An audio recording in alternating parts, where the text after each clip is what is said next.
Of an introduction to the project, what it's all about, where we came from, and we'll go on to how we implemented the BIM strategy, progress, and then a bit of a conclusion at the end. Hopefully there's plenty of pictures in here that should keep you involved. So in terms of the introduction to the scheme, as we said, it's up in North Yorkshire, and it runs from Leeming to Barton. I don't know if anyone's aware where we are up there.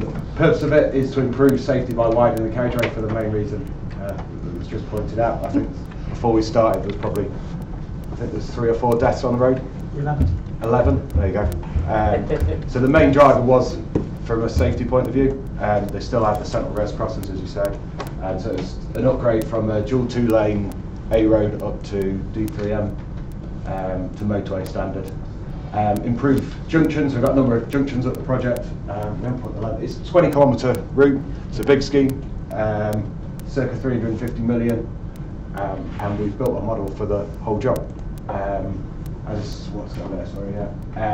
In terms of, we started in 2014, the plan is to be finished by 2017. I'll let you go on that one. Okay, so back in 2013, we were looking at when the whole discussion about BIM and what BIM means to us, and we had a good understanding within the team that yes, this is going to really be supporting the operations, but what does it mean to us as a team, as a design joint venture? Should there must be some benefits we can get from this? And more importantly, what do we need to change now as a team to support that holy grail of handing the data over? So that pretty much affected how we actually delivering this as a design, as a construction asset. So we actually worked with all team disciplines, 19 plus, we'll talk about that a bit, and we looked at how they're currently delivering this information, and how do we need to embrace BIM within their practices, so that actually the information that you becomes part of this handover that we should give a brief reply, even though they haven't asked for it at that time, but we were ready when they asked to give this over to them. So we looked at this and said, okay, this is what we need to do, and we'll talk about how we've actually done that. But the holy grail was, yes, we're going to change this, but using these changes, we're going to actually start enhancing the way we actually collaborate, how these people are going to start interacting with each other, and also support the design review process. And then hand this over to the contractor to actually support further innovation. So the goal was to actually do construction sequence, but you'll see that we actually managed to do a lot more in this project. Just add that as well, we weren't actually an early adopter through the Hires Agency, Housing. We took this on ourselves to do. We saw that there'd be benefit to the project. So at the front end, we were looking for ourselves, to be honest. To be brutally honest, we're looking at sort of the 3D modelling through clash detection, how we operate in the design, but also through the 4D and 5D, how we manage the project going forward. Obviously, as we'll show as we go through, but that sort of developed a bit more.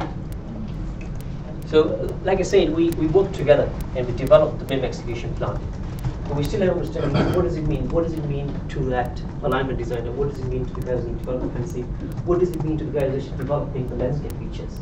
And we worked with them and we developed a pretty comprehensive BIM process plan, which you could say is as comprehensive as a digital planner works, but we actually went down to actually specify how they should do it, the data they actually do, what they're actually going to need to do what they want to do, and how they're going to do it, right down to the software and how they're going to break up the model to support the construction process, but more importantly, how they're going to take that process and then hand over the information right through to asset management. So that BIM process right at the end was a 2-3 month exercise. Yeah, I think where this came from as well is that we recognise very early, which I'm sure everyone in this room will be aware of, but is that it comes down to the fine detail of these documents to make it work, and also to make it as future-proof as possible, because that's what we were trying to do, was try and look at, when did I say, 2013 was when we were doing this, was to try and, so that we build a model that we can be able to use further on down the line, because as we've gone through, we found other uses for the BIM model that we didn't really anticipate, and we tried to future-proof it as much as we could through these. Yeah. So, in terms of what we just talked about, these, with it being a road scheme, these are all the different disciplines that we federated into the model. There's obviously quite a few there, and they're all, in terms of design, all different pieces of software, all different sort of compatibility, and perhaps people at different levels from a BIM view as well. Being completely honest, some of the design team were, yes, we're ready to go. Some were, no way, this is how we do it, this is how we've always done it. We're almost taking hand-drawn drawings to try and get them into the model, but so it was obviously not as bad as that. It was really understanding what is in their scope and how this will really benefit them. And then what do we need to do as a team to allow them to start changing their processes? So theoretically, we had 19 pieces of different BIM processes, and we had to work with these guys, because we don't want to actually force a product or a software that doesn't support their design process. BIM is going to support them in the design process rather than us in the modeling or HRO stage. So that was a pretty not difficult, interesting exercise, I think. Yeah. Yeah. I think it's bringing them all together and getting them on the same page, to be honest. So I hope you'll see the result of this. So our progress, so what we've done, we've sort of put together a number of pictures that try and demonstrate the sort of stuff we've done.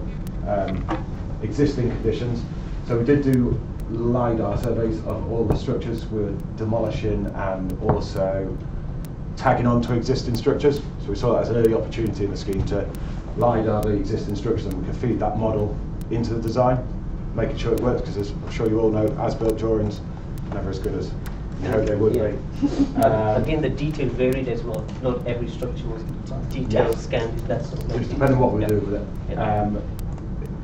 Can you tell me a bit more? Yeah, and then we also captured the existing conditions out of sight for the GI information. What is the information that we actually hold, which would help the federation process we will talk about later on. So stats was a key issue, a few people have mentioned, and we actually saw that right early on that this is one of the biggest problems we have on a highway scheme. How can we capture this information into this federation process to help the design review and the sort of collaboration? So in terms of the stats, sorry, Go. it's just that we talked about stats specifically earlier. So we knew there were certain hotspots across the job where we had high intensity of a number of utilities. So we did GPR scanning, ground penetration radar, and they were fed into the model as part of the clash detection process. And we also actually designed some of the bridges around the existing stacks, just sort of representing. And then right through the design process, when we're working with the designers, we can understanding what information they need to actually help them support the design process, but also what information the team downstream will need to support what they're trying to do. So things like capturing the pavement conditions, capturing the concrete to support what do you take off concrete into and precast. Those are the kind of things that we started embracing within the design process. And it was really nice to see the design teams embracing parametric capabilities using BIM. So what that allowed them to do is not only have they embraced BIM with the design process, but they're becoming more efficient. All the output, all the models, all the schedules, all the drawings are becoming a byproduct of that new process. And that became the start of our asset model information that we delivered at the end of the day. But more importantly, with this scheme, we can now hand over this much more intelligent base of data to the contractor team to support them during their construction process. I think that just on that, because the intelligent template design, some work that we did with, was it with Autodesk? Yes, no, this is the Bentley products. But again, this is where BIM is helping them, BIM is helping them to design better, not modeling. For us, we don't want to do BIM for modeling, we want to do BIM as part of the design process. That was crucial for us. So from the digital construction point of view, I'm not a BIM guy, by the way, I'm a planning manager on the scheme, so this bit was just something I took interest specifically. We're using Synchro. The initial aspiration, well, my aspiration, not knowing enough to be honest, was that I'm going to fully tag the whole of my program to the whole model, and it's a 20 column to model. I don't think we would have even started building if I was still doing it now. But so what we ended up doing was that we looked at specific, once again, hotspot areas, real complex junctions, areas where we've got interface with stats and existing conditions, and we've used the Synchro, well, we've used Primavera P6, loaded it into Synchro and tagged the model up. And so we're getting construction sequencing and using that for sort of toolbox talks, show the guys how we're going to build it. And one of the great, well actually I'll call that later on. But yeah, so we've done that across the project. Yeah. This is where we're starting to get into now, aren't we? Yes. So we've taken that information that we're already building, whether it's in the model or the proper data environment, and we're taking the opportunity now to actually open this up to the guys in the field, and they can start developing information, add information straight from the field onto the common data environment. We have to speak. Yeah. 2 slides. 6 minutes. Yeah, don't worry, you can see some real quick slides. Yeah. So this just sort of shows the complexity of the collaborative process. So we changed pretty much 19 different disciplines and how they're actually embracing this new way of working. And this is happening across 10 different locations. And as people are starting to see the benefit of this, this is becoming the more reliable information rather than relying on paper on site. Yeah, and just do so you don't know what they are. The bottom of the trees. Well, We've actually modelled the root balls on all the trees and done crash detection on that as well. So I mean, the tree is a good example. Yeah, I just thought I'd get that in. I mean, this sort of goes into what is the purpose of BIM? We're trying to deliver an asset that functions effectively. And what the guys are doing, the landscape guys have done is they've surveyed the trees, they're building these designs, landscape designs, and we've brought them in, and they're parametric objects. So they can start putting conditions, rules, and say, what if my tree bulb suddenly grow 5 meters wide? What are the potential issues that will happen in 5 years' time, 10 years' time? Those kind of things that we can start checking now. And as one of the comments earlier, obviously we're modelling above and underground. So yeah, that's looking below ground. Yeah, so you see the piles there in the drainage. I'm going to keep going now. So when we talk about virtual review process, it's something that we did do a lot around the project where we're moving away from having a table full of drawings and the BIM models in the and we're actually putting the BIM model up. Once again, we're not completely away from it. We have drawings and BIM model at the moment. The idea is just BIM model, but we're not quite there. And I think this just demonstrates the number of areas we used it. Not only within the team on site, but we also used it a lot with stakeholders. So NMU, non-motorised users, also the MOD. And we also did, in terms of highway design, you do a road stage 2 audit, which is generally a desktop design. You'll do a stage 3 after. So what we did is a virtual stage 2. So you can physically walk through the job. This is this one up here. You get external people, and you can physically walk through the job and do a health and safety review in effect as you go through. So like on this, the pictures is a mixture of contractors, external parties, all working together in this federation process. And that's today is picking more than 340 information models. And the validation rules are growing. Initially we were developing design checks, but we built it, we're now doing construction checks. Can we actually go physically build this? Enough room to build this? And also checking things like maintenance. Can we actually physically maintain this? All the kind of checks now actually happening in the virtual review. And that goes into the crash detection. Yeah. So it's done automatically. It's not just design in this area. Yeah. With 100 mil, we're looking at when we dig that drainage, it's not going to be 500 mil when we dig it, it's going to be 1.5 meters. So we're putting sort of construction tolerances into crash detection as well. We talked about this early on, but the whole point of BIM, right at the start, the vision of the team was we've got to embrace innovation, we've got to allow them to embrace innovation. And they looked at things like laser point technology, how can they actually embrace that to create a much more accurate model that ties in exactly what it needs to tie on the site. They're taking it further, they're looking at broker images today. So it's about giving them the room to try new things, and that's sort of really coming out of the project now. So that sort of touches on the level of detail of it. The process plan, pretty heavy document, and it's a fluid, it's a live document, and it talks about what level of detail we wanted to go with, what level of information we actually needed from the design team based on how we're going to use this information downstream. So things like signs and markings, we knew there's a huge value in actually getting virtual reviews of the road safety audit. So it was really useful to get down to that level of detail. We actually built the sign, and that was embraced in the design practice. We don't go into that level for every structure. Only structures where it actually provides some real value to the construction process. It's where we have problems. On and off bridges, whenever we build a bridge, there's always an interface problem with barrier, drainage, comms, and then now we start building the reinforced earth walls, we introduce straps, and from a historic job, as soon as you try and put something in, you end up hitting the straps. So we modelled the straps individually, so you put the drainage in, comms, and make sure it all works. The stats doesn't show you, the stats in the area, we had some stakeholders like Ministry of Defence. So what information we hold on stats that go into their arena was pretty crucial. So again, the level of information that involves that sort of deferred as well. Right, sorry, I'm moving this on quickly. That's fine. So in terms of virtual digital construction and modelling, we did a lot of using Synchro. There's two specific areas that we used up on the Scotch corner, which you probably know. But there's two areas. This is Fort where we have to demolish and rebuild. Very complex area. And also this is part of the Revit models. The best thing that I found about this is doing this in front. You can bring all the guys off site, and we'll sit in the room. And when you talking about demolition and how things are built, pull things apart, and you've got the works manager that's out on site every day and sits there and goes, hang on, I can't do that. I can't physically fit my shutter in there. I can't do that. designers in there, okay, well, what will work for you? And we're physically changing the design of having that interface between people that probably would never normally speak, to be honest. But once you've got it in a model that everyone can understand, it's not just a 2D drawing, you can start putting it all together. I think that's one of the real benefits of seeing as well. This is an area of English heritage, wasn't it? Yes, so we plotted the, because it's an old Roman road, it's littered with archaeology. The whole thing has been, littered's probably not the right word. It's been a real heartache, I tell you.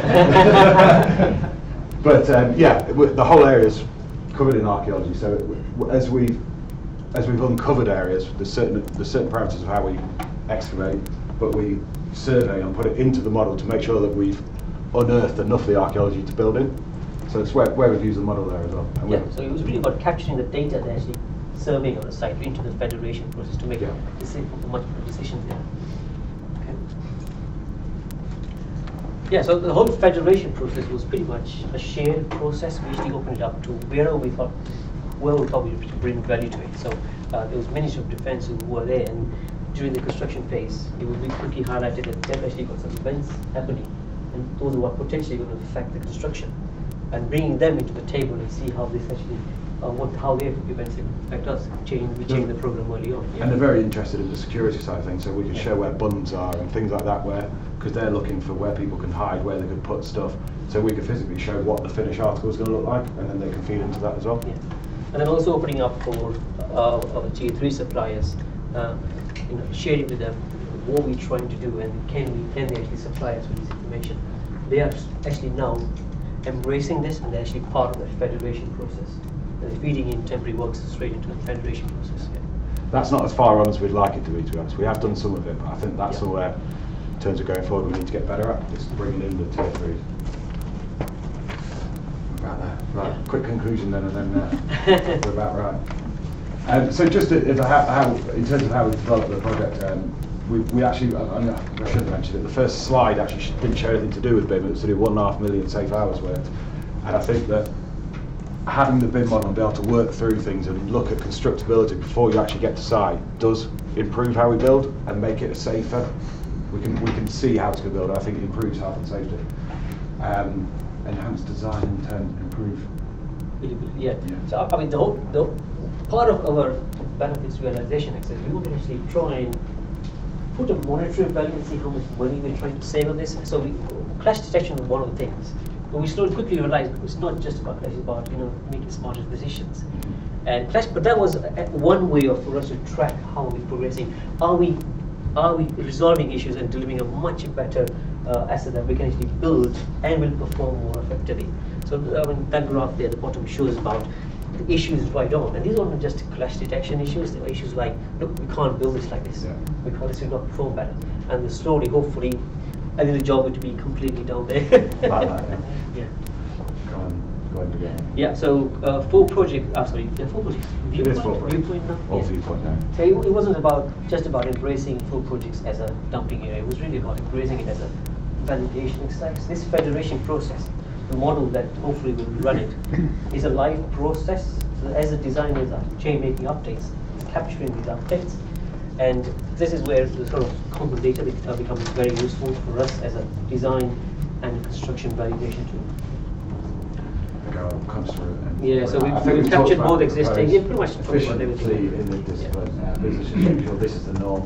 Lessons learned, there's plenty of them going forward. I don't think I think we have challenges we're facing, there's still a bit of work to be done. But I think in terms of us going forward now, because we're into construction now, detailed design's complete, and so now we are starting to look at the sort of asset tagging, aren't we? Yes, yeah. I mean, the good thing is the way we've actually broken down the models, right from building the corridor in lanes to support construction sequencing, all operations, will help us hand over this asset in a much more sort of structured way that the client actually will, or the maintenance contractor will want. That was pretty much a whirlwind. That was a whirlwind. 20 kilometres in 15 minutes. Yeah.